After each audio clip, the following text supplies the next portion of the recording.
রাজ, আমার খাবারটা একটু বেড়ে দাও তো, আমার বেরোতে হবে। ম্যাডাম, আজকে তো আপনার বাড়ি থেকে খাবার আসে।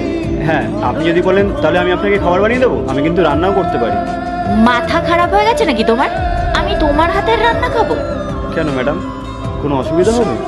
অসুবিধা তো আছেই। তুমি সারা দিন নোংরা কাজ করো, কখনো বাথরুম পরিষ্কার করো, কখনো ঝাড় দাও, আর আমি তোমার হাতের রান্না খাবো? বেরিয়ে যাও এখান থেকে। বড় এসছে আমাকে খাবার দিতে।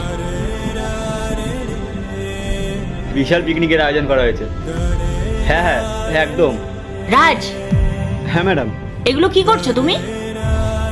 এখানে তুমি কাজ করতে এসছো, ফোন নিয়ে আড্ডা মারতে না।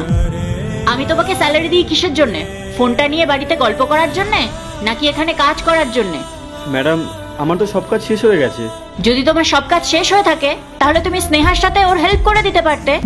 কিন্তু ম্যাডাম, আমি তো কম্পিউটার সম্বন্ধে কিছু জানি না। এখানে কাজ করতে গেলে সবকিছু শিখতে হবে, এমনকি কম্পিউটারের কাজও শিখতে হবে।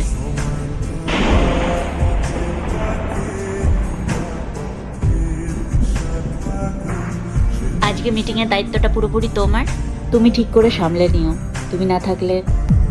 ম্যাডাম, আপনার সাথে আমার কিছু কথা আছে। হ্যাঁ বলো। আসলে ম্যাম, আমি একটা সরকারি দপ্তরে গ্রুপ ডি চাকরি পেয়েছি।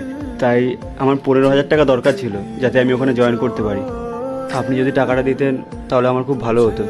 ওয়াও রাজ, এটা তো খুব ভালো খবর, কংগ্রেচুলেশন। Thank you ma'am. তুমি ওকে এমন ভাবে উইশ করছো যেন ও অনেক বড় ম্যাজিস্ট্রেট হয়ে গেছে। পেয়েছো তো সেই সরকারি অফিসের গ্রুপ ডির কাজ, সেই তো ঝাড় দেয়া আর জল আনারই কাজ করবে। আর তুমি কি বলছিলে? টাকা দেবো? কোনো টাকা দেবো না আমি। ম্যাম, আপনি আমাকে টাকা নাই দিতে পারেন, কিন্তু দয়া করে আমাকে এমন খারাপ কথা বলবেন না। খারাপ কথা? আমি তোমার সম্পর্কে একদম ঠিক কথা বলছি। তুমি এই সবেরই যোগ্য। হ্যাঁ মানছি ম্যাম, আমি ছোটোখাটো কাজ করি, কিন্তু ম্যাম আমি যতটুকু কাজ করি না নিজের মন থেকে করি, সৎভাবে করি। আসল সত্যি তো এটাই যে আপনার আমার কাজ কোনোদিন পছন্দ হয়নি আর হবেও না। ম্যাম, আমি এই কাজ ছেড়ে চলে যাচ্ছি। আমি এমনভাবে কাজ করতে পারবো না। আরে হ্যাঁ, যাও না। কে আটকে রেখেছে তোমাকে? আর ভয় দেখাচ্ছ নাকি তুমি আমায়?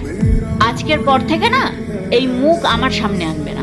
আর যদি কোনোদিনও আনতেই হয়, বড় কিছু করে তারপরে এসো। তোমার মতো ছেলেদের সাথে না এরমই হওয়া উচিত। যাও, বেরিয়ে যাও।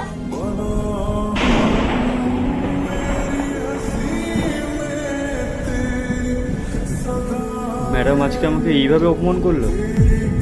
না, আমাকে কিছু একটা করে দেখাতেই হবে, যাতে এরা আমাদের মতো গরিবদেরকে নিয়ে আর মজা না করে। পার্ট 2 দেখতে সাবস্ক্রাইব করো ভেলকু 78M।